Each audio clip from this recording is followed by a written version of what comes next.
Ang ganda sa malapitan, grabe.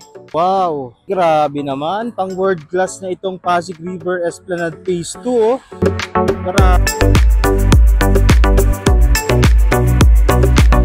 Alright guys, magandang gabi. So nandito tayo ngayon sa likod itong ginagawang Pasig River Esplanade Phase 2. At makikita nyo naman na mayroon ng ilaw po, no?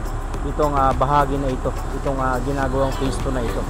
So titingnan natin yung iba't ibang anggulo para makita natin yung ganda. Ayan. Ayan, so lalakarin natin, no? Pakita ko sa inyo ng malapitan. Okay. Ay, ganda, oh. So yung mga halaman hindi pa siya nailalagay, no, sa dapat niyang paglagyan. Ayan, so ito makikita natin ang malapitan. Bawal pa kasing pumasok ngayon dito. Naka-ready na rin yung mga tiles, oh. Ayan.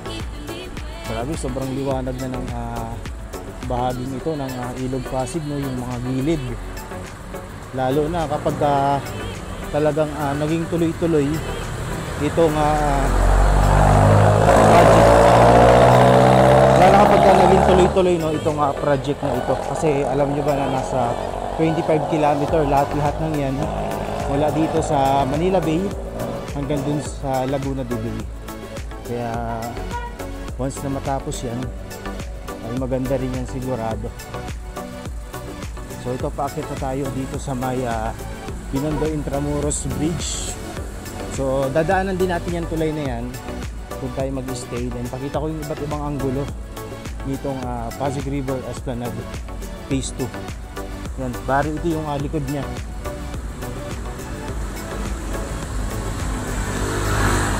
Bali ito yung likod niya, no? May mga pader. So I think ito ring likod na bahagi na ito, magkakaroon din siya ng daanan or way, no? Papunta dito sa Binondo Intramuros Bridge. Yan na yung tulay.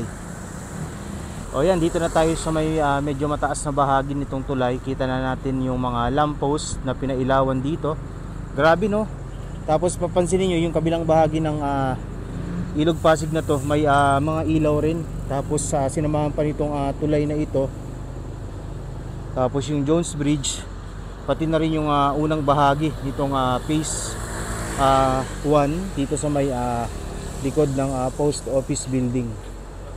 Ayan, o.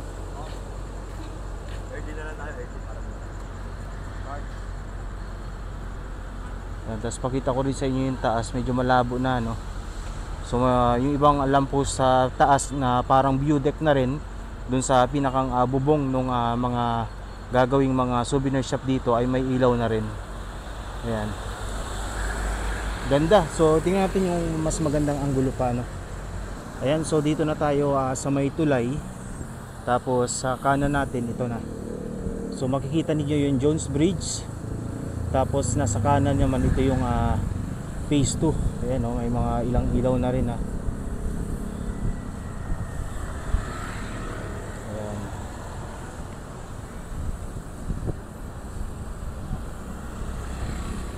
So kapag natapos to, ay naku, napakaganda, napakaliwanag. And yun lang, no, pakiusap natin sa mga kababayan natin. Kasi kung makikita ninyo na maayos nga, no, itong tulay na to, medyo maganda. Pero kung lalapitan ninyo, napakarami ng mga vandalismo, mga tornilyo nagtatanggalan, mga bakal. So yan, ganda, oh. Lalo na kapag kayo may mga gusali rito sa Binondo ay pinuno ng ilaw. So mas lalong napakaganda. Isa rin to sa mga attraction ngayon dito sa Maynila. So puntahan natin yung ibang anggulo para mas makita natin yung ganda. Ayan guys, so dito na tayo sa may harapan, dito sa kabila, tumawid tayo. At yan, no, napakaliwanag, grabe. Imagine buong Ilog Pasig ganito, 'di ba? Yung gilid ng Ilog Pasig ganito. Tapos pwede sa mga siklista, sa mga commuter na maging way para dire-diretso na yung biyahe mula Maynila hanggang Laguna. Ayan, no. Tapos yun yung Phase 2, kita ko na. Ayan. Makita ninyo. Hindi pa totally bukas yung buong lahat ng ilaw, no? So konti pa lang. Hanggang ngayon hindi pa rin siya tapos. Nag-aabang pa rin tayo kung kailan ito matatapos, kung kailan ang inaugurasyon nito. So yun yung ating aabangan ngayon. Ah, Tapos pupunta tayo dito sa may gilid ng Jones Bridge. Tingnan natin, mas malapitan doon sa gilid para mas magandang view. Ang lino, oh.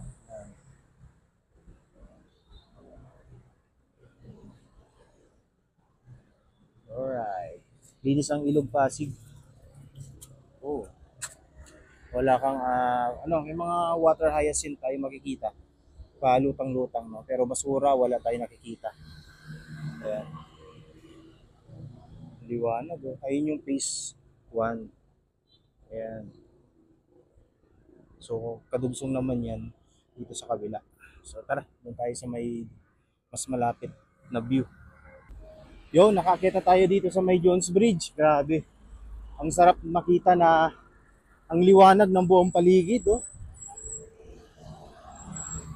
Siguro 3 years or 4 years wala nang sobrang dilim dito.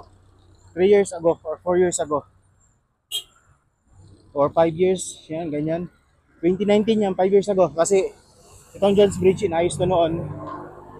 Kaya grabe, oh. Ang liwanag. Ang sarap sa paningin pag maliwanag yung paligid, no? Lalo na dito sa Maynila.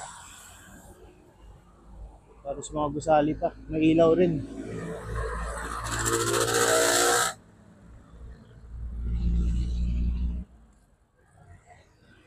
And hopefully, no, sana tuloy-tuloy na yung ganitong mga proyekto, pagpapailaw sa mga lugar na madidilim. Kung tutuusin nga, dapat itong gitna ng Jones Bridge, no, may mga ilaw rin. Kasi pansinin nyo, medyo madilim pa rin siya, no, para talagang totally maliwanag rito. Yan, no, mas malapit na tayo. Ayan na. Ang ganda niya sa malapitan. Ang ganda sa malapitan. Grabe. Wow. Ang ganda, oh. Hindi pa tapos yan, no? Kapag ka na-open to sa public, so maganda lalo ito. Yan. Pasig River Esplanade, Phase 2, mga kababayan. Abangan natin ang pagbubukas nito at siguradong isa na naman to sa mga magiging pasyalan ng ating mga kababayan, no? Dito, lalo't sobrang dami ng populasyon sa Maynila. Talagang kinakailangan ingay ng jeep. Kinakailangan na marami din yung mga ganitong klase ng pasyalan na kung saan ay natutulungan ding maisaayos yung mga lugar na dati ay nadugyot, no? Ang ganda, oh. Abangan natin yan, abangan natin yan. Ito, mas malapit pa. Ay, grabe. Woo! Ito, so yan, talagang hindi pa tapos. Kanina nadaanan natin yung mga tiles, naka-ready na din. Siguro bukas o sa mga susunod na araw, ikakabit na rin yan. Malabo. Ito, ganda ng view rito. Yun, no? Kitang-kita yung tapos binabayan pa ng ilaw nung Binondo Intramuros Bridge, no? Panalo to, panalo. Ganda, ganda. Ay, grabe naman. Pang world class na itong Pasig River Esplanade Phase 2, oh. Grabe. Ganda. Ganda ng view, oh. Ay, grabe naman. Ang ganda. Super ganda, oh. Grabe.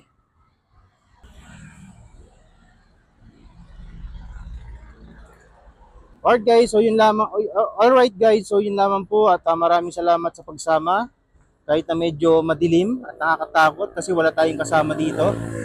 But thanks God kasi yan, ginagagabayan niya tayo.